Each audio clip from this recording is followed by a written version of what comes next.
Agora, falando em Jorge Messias, a gente estava discutindo quanto isso pode alterar o clima também no Senado para a avaliação do PL antifacção. Depois da decisão de Davi Alcolumbre de adiar a sabatina de Jorge Messias, o relator, senador Everton Rocha, tratou de tentar minimizar o climão. Vamos então com a Janaína Camelo, que vai contar mais essa camada da história para a gente agora. Fala, Jana.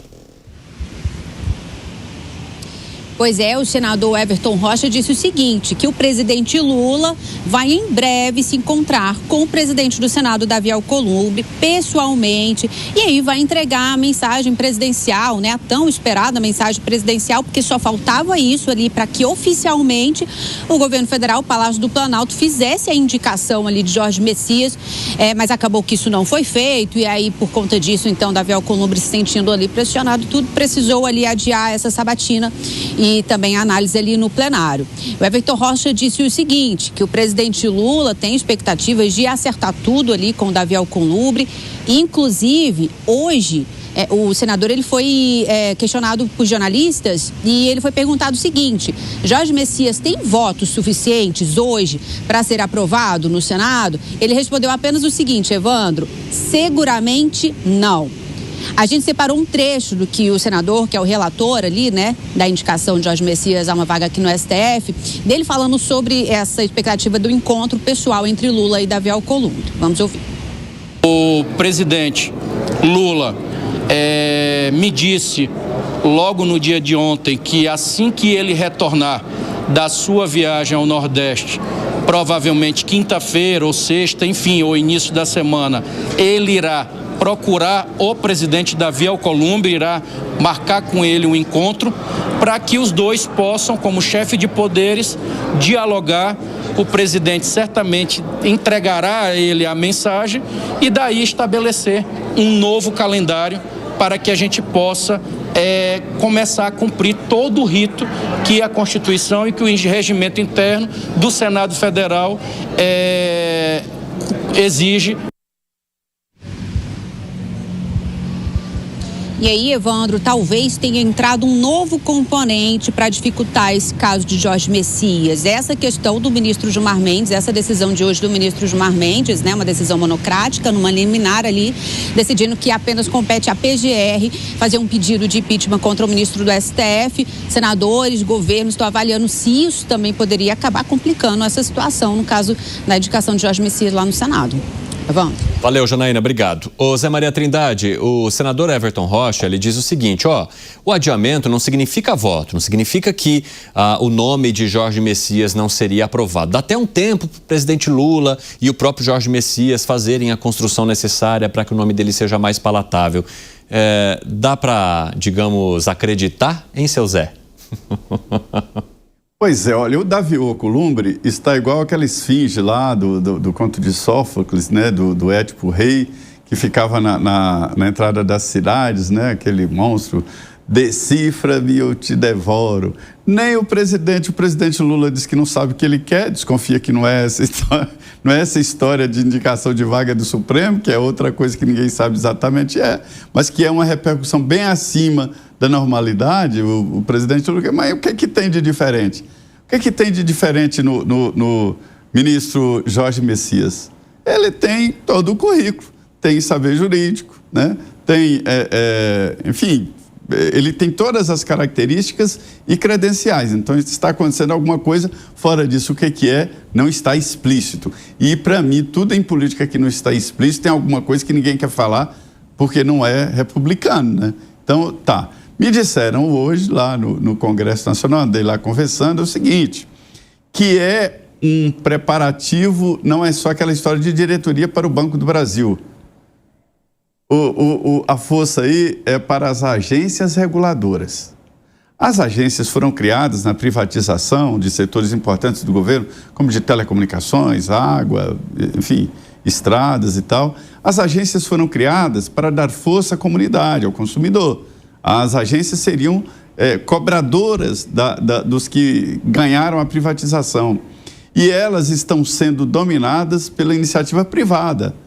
Então, assim, o Senado hoje já detém mais de 50% das agências reguladoras. Então, assim, a briga é pelas agências reguladoras, indicações futuras, indicações do ano que vem. já existem agências dominadas por senadores e do grupo ali do poder no Senado Federal. Então é isso, o Jorge Messias foi pego ali num fogo cruzado muito diferente, né?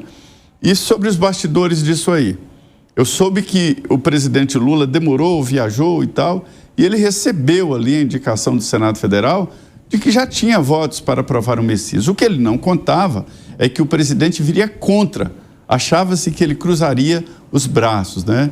E agora está na dúvida, a contabilidade não está batendo. Dizem, olha, tem 50, já ouvi 45 votos, mas não pode levar, com uma dúvida deste tamanho, uma indicação ao Supremo Tribunal Federal. E é uma votação secreta, sessão aberta, votação secreta, onde ele tem que receber a maioria dos 81 votos. Então tem que garantir 41 votos secretos. E por aqui, Evandro, dizem o seguinte, quando o voto secreto é igual coceiro, dá uma vontade danada de trair. Isso é Maria Trindade. Fala, mano. Olha, sendo o voto secreto, isso é o que torna ainda mais importante constatar a diferença entre a postura de rede social de senadores, que muitas vezes se colocam como críticos ao Supremo Tribunal Federal, a excessos de ministros ou a retirada de prerrogativas do Senado Federal, e vamos ver na prática, porque quando, apesar dos discursos, na prática, os senadores chancelam todas as escolhas feitas pelo presidente Lula, mesmo nesses casos em que, notoriamente, o principal critério levado em consideração não foi o notório saber jurídico, não foi a pacificação do país, foi, como ele dizia que não faria na campanha eleitoral, a possibilidade de telefonar para tomar uma tubaína com o ministro, citando o ex-presidente Jair Bolsonaro. Nesse contexto, quando o Senado simplesmente chancela, aí ele acaba desmoralizando a própria função. Eu espero que vejamos, nesse caso, uma defesa das prerrogativas dos legisladores. Agora, 5h28. Quem nos acompanha pela rádio, aquele rápido intervalo. Daqui a pouco espero vocês.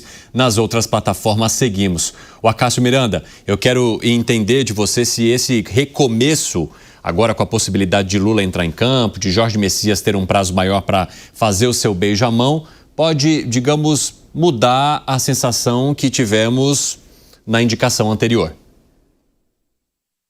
Obviamente, isso vai mudar a sensação e isso vai amolecer os coraçõezinhos de alguns dos senadores. Eu digo alguns porque aqueles mais fisiológicos, mais pragmáticos, não estão preocupados com o currículo do indicado, não estão preocupados com o fato dele ficar 30 anos no Supremo Tribunal Federal, estes estão preocupados com o toma lá, dá cá. E é óbvio, o presidente do Senado Federal, Davi Alcolumbre, ele tem uma função, um papel corporativista. Ele foi eleito pelos seus pares e, obviamente, mesmo tendo autonomia no exercício dessa função, ele está sujeito a conversas, a reuniões de líderes para que ele tome os seus posicionamentos. Então ele sabe, neste momento, que a situação do governo não é boa, que eventualmente Jorge Messias não seria aprovado, mas ele sabe também que a não aprovação do indicado pelo governo e essa pecha não é boa para ninguém. Então ele vê uma oportunidade, primeiro, de desgastar o governo publicamente e de, em segundo lugar, aumentar a disposição para o diálogo por parte do governo federal. Então, no fim do dia, eu acho que esse tempo é positivo, eu acho que, independentemente das circunstâncias, Jorge Messias será aprovado, mas se todo mundo puder ficar feliz com isso, melhor para todo mundo. Talvez não seja tão bom para o povo, mas para as partes envolvidas, com certeza o cenário da confusão é o melhor. Vejo que você pensa que não seria bom para o povo também, Bruno Moza. Exatamente o que o Acácio comentou seria o meu comentário, eu iria complementar isso. É bom para todo mundo, só que o todo mundo é uma pequena minoria que comanda as instituições. O povo, deixa de lado, quem se importa com o povo numa democracia, não é mesmo? Afinal de contas, eu venho falando aqui a minha opinião, que obviamente é puramente pessoal. Que concordo com o Acácio, que ele acabará sendo aprovado o Messias, e hoje, eu estava mostrando agora há pouco aqui pro Mano, até vai ser o vídeo que eu detalhei no meu canal para amanhã, que é justamente isso, a liberação que o governo fez de 807 milhões de reais em emenda para aprovação do nome do Messias. E quais foram os 2 estados, Evandro, que mais receberam as emendas? O Maranhão e o Everton Rocha, e em segundo lugar, o estado do Alcolumbre, o Amapá. Ou seja, um recebeu por volta de 120 milhões e outro recebeu por volta de 65 milhões. Coincidências. Que configuram 23% dos 807 milhões de reais liberados em emendas. Em meio a esse caos institucional do fiscal brasileiro que deteriora o seu poder de compra, que aumenta o custo de capital, de decisões monocráticas, mantendo, por exemplo, banqueiros com processos sigilosos e mudando regras no meio do caminho, quase vai R$1 bilhão para liberar um nome. E esse nome provavelmente será aprovado, porque, de novo, o povo, pouco se importa o povo. E ali não existem coincidências, né? Tudo muito bem planejado.